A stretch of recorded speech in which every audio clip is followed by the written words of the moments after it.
Todd Archer here, 105.3 The Fan. Brandon Aubrey. Yeah. Is this just a negotiation, or I woke up feeling offended? I was mad.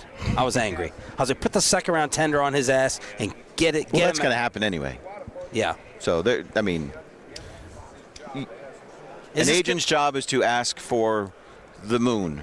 Yeah. And if a team gives it to you, you've done your job. Sometimes the moon has to be attainable, and I don't know. That number seems out there when the highest paid kicker is 6.4 and you're coming in right around 10. Now, it's my understanding the Cowboys' offer was not as was reported 7.5. That's not that high. So maybe I'm being told something wrong, but this, from my perspective, I don't think they are at 7.5. But at least they agree he should be the highest paid kicker. Yeah. It's just the degrees of where you want to go. I don't know how you can go. Help me out with math, Bobby. How much is $10 million over? Is that 40%, something like that? On what? Going $4 million above 6? Yes. No, it's 66%. Okay. Yeah. So there you go. Like, how can you justify that? Did you get the sense, talking to Steven the other day, we had talked about this a little bit, did he almost sound a little more exasperated when referencing how the Aubrey negotiations have gone than Pickens? He called it a journey. He almost sounded more exhausted by Aubrey than Pickens. Yeah. Well, he called it because they not had any negotiations with George. So maybe in a couple months it'll be a journey there too. But when Steven used that term with us on Monday, that it's been a journey, that tells you that. And I don't know how much of a journey it's been because they've not really had long substantive talks since last training camp. So, do you think 8 is it? So is 6, no. 10, 8, 7? Like 6, 7. Oh wow! Yeah, didn't do that on purpose either. I'd go to 7, and maybe they would go to 7. I don't know, but like again, if put the all right, let's say you go the second round tag, and and someone we're going to sign him, and here's your second round pick. Do you take the second round pick? Yes. Now, I do. I'm mad. I'm mad at Brandon. Well, don't let your money get mad. Don't you? What would you do? Tell me where it is in the second round. Is it in the top 10 of the second round? Brought us to try to give away the Rams. 48. Pick number 48. So 16, right middle of it. I'd probably want a top 10 second round pick. Dang. For a kicker, Todd. It's a kicker. It's a kicker. Why? Why would we do tender. that? I know. I'm saying in general, though, like, I would be fine if you could work out a deal or something else. Like, I would be cool I would take a 4th-round pick for any kicker. I don't But care. no, I'm playing by the rules of the RFA tender. No. I'm not making a separate deal. No, I know, but you're saying you would want it to be a top 10 second-round pick, right? In order to feel like he's a really good kicker and a really good weapon. And see, the only thing is, like, I've had this problem before. He was mad about Vinatieri. He threw a tantrum. Yeah, Vinatieri shouldn't have gone in. He shouldn't. No, he shouldn't have. What was he? He was like twice an All-Pro in 25 years. So I think that he won 2 Super Bowls with his kicks. Great, he's Eli. He's the Eli kicker. He's the all-time leading scorer in the league. All right. But on the kicker front, no. On most difficult kick of all time in a foot of snow. On the kicker front, the entire issue to me is that they almost, I think one of my biggest issues with the way Shoddy does things offensively, the way he calls things. I think generally does a pretty good job. I do think he defaults way too frequently to a safety of like, all right, now I'm going to pull it back.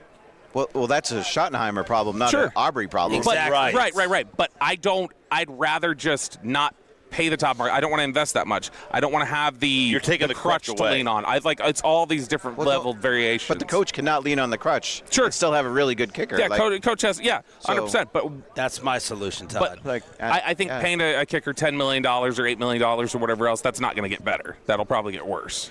Oh, draft David Beeler in the 5th round. Okay. Or just sign one as a free agent. No, and look, there are kickers. We saw the dude in Jacksonville, seen the guy in Detroit. Like, these guys are matching kind of what Brandon does. So you can find these guys, and you got to be really maybe lucky and things like that. But how much does the kicker change a season? And I think Brandon has 1 or 2 game winners in his 3 years, right? He's not been in those situations very much because either the Cowboys are blowing people out or getting blown out. Yeah, I love him at the end of the half. At the end of the half, he's very valuable. I think the other 56 minutes of a game, it can be detrimental at times. But that's not his fault. No, it's not. So, But again, like I said, I don't think you should ever be the team that's paying a kicker the highest in the NFL. That would just not be something I want to do. That's like saying, Bobby, I want to put my new couch on the curb because it's too comfortable. My kid's sleeping on it too much. No, it's not. I've got a used couch. I don't have floors that need repaired, but I've got I'm going to go spend on the most expensive light bulb I can. It's training paying you to start Hatterberg. That worked. It worked. It did work. Yeah, it did work. Todd, do you think is there anyone that you've covered that reminds you of Pickens' personality? We had Clayton Adams on in the 6 o'clock hour, and what did he say? What was the sentence? Shan had said, we're always trying to figure out George Pickens, and Clayton went, me too. Is that the only holdup with him? And what is it? What is that? What is it like in the locker room or covering him or his personality? He's been fine to cover. I mean, he's available. His answers aren't great, but maybe that's because our questions suck. But he's obviously a really good player. But if they come in and they're asking for, the top of the receiver market's $40 million. No, the best receiver gets $40 million. Yeah. He's not. Just because you're the next guy doesn't mean you should top that guy. And he's not the best receiver on his team. Choppy. Todd, we may as well co-host together. CeeDee Lamb's better than he is. I think CeeDee. It is easier to take George Pickens out of a game than it is CeeDee Lamb. That's because of mental thing potentially, or just bus schedules. But like shows up on time. Because I think part of it. CeeDee's more consistent. Like I think obviously been a route runner, but I think there's a lower floor with George, but a higher ceiling in a game. Would you agree with that? Like he could have his worst game. He is can have be a worse Detroit than game, and he can have a whatever you want to say his best game of the year. Raider, Right. whatever won me the money from Bobby. Raiders game was a big game. Yeah. Was a big one. That was the game he got benched for a series. I'm sure that really. I know that didn't send the right message. Probably those two guys. Look, the 2-year tag total is 61, going to be about 61, 62. I'd give him $32 million a year, and if he doesn't take it, okay, I'll just tag him. If he takes it, and what happens when you tag him? Going There's back an to element. get him, Micah. Oh, well, Micah wasn't. Micah was. They had 4 years of Micah knowledge. Micah doing George things for 4 years. Right. This guy's that like. And again, I wrote about this too. Like people think, well, Jerry talked to George on this contract. Jerry doesn't know who George is. George hasn't been here a calendar year.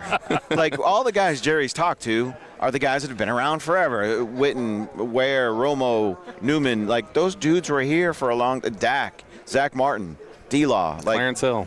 Yeah, he doesn't talk to him. But so that's not going to happen. But if there's a downside to George not showing up either, because he already has the reputation. They got him for a 3, right? I mean, it's not like they gave up a 1 to get him. So and there wasn't a lot of. There were some complaints that it was overpay when they got a 3. So there wasn't a lot of teams beating down the door to go get the guy. The issues that he had in Pittsburgh still exist, but no one here cares as much. Yeah.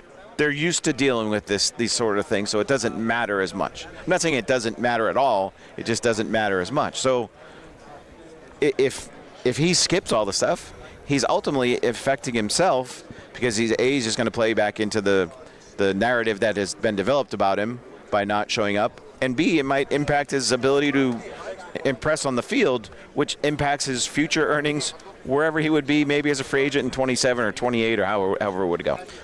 Todd Archer, ESPN, right here on 105.3 The Fan.